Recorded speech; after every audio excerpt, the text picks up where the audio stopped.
very much indeed. Michael Fabricant is with us. Hello, Mr. Fabricant. Thanks for joining us. How do you think it's going to go today? You're supporting Penny Mordaunt? I'm supporting Penny Mordaunt, but you know what? My guess is as good as yours.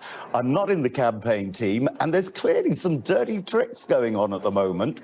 So I'm not sure how it's going to go, but Penny has got my vote.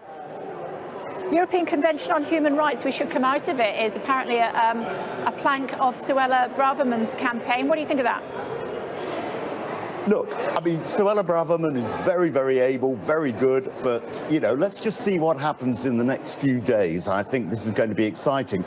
I've been slightly amused, if you like, but also a little bit bothered by some people commenting this morning. I saw you interview Maria Miller about this. You know, some people trying now to make out that in some way Penny is incompetent. It really looks like there's a very, very strong Stop Penny campaign. And why do you think that is? I think they're frightened of her. I think you're absolutely right in the point that you made to Andrew Murison. All the polls, it's not just YouGov, all the polls are saying that not only is Penny leading amongst Conservative members, so in other words, if she were in the final two, it means that she would win, and so people are very keen to stop her.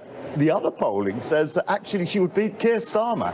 And after all, isn't that the most important poll from the Conservative Party's point of view? She's not got the experience, though, Mr. Fabricant. She might be, you know, she might be very keen. She might have been Defence Secretary for 3 months. She might have been in a ministerial position for a previous 6 months before that. But she doesn't have the experience to run the country. Well, you make an interesting point. I remember people saying that of Tony Blair. He'd never been a government minister. And you know what? He was so charismatic, he stayed in power for, was it 13 years? 13. It was a lot. Anyway, we can agree on that. 10 years, yeah, 10 years, 10 I think we're right in saying.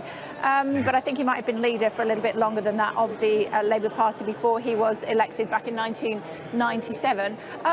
Who do you think her biggest threat is? Is it Rishi Sunak? Or is it Liz Truss? An excellent question. I think it's probably Rishi Sunak. There is the fear, of course, of those on the... Sorry, I beg your pardon? No, carry on. It's just very noisy where we are. Oh, right, OK. So I was saying I think it will be Rishi Sunak, who is really the one who will be up against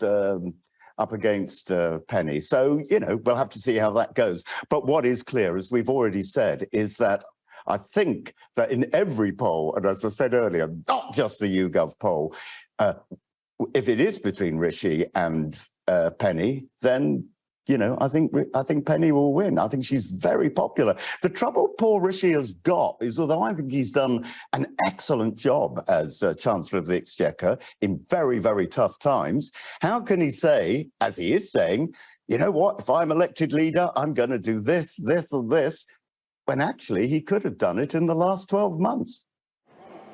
What, just to explain to me, just tell me, how does the voting go? Given that you're there rather than here, how do you vote? You mean physically? How do we do it? Yeah, well, given that you're not here are you actually at Westminster?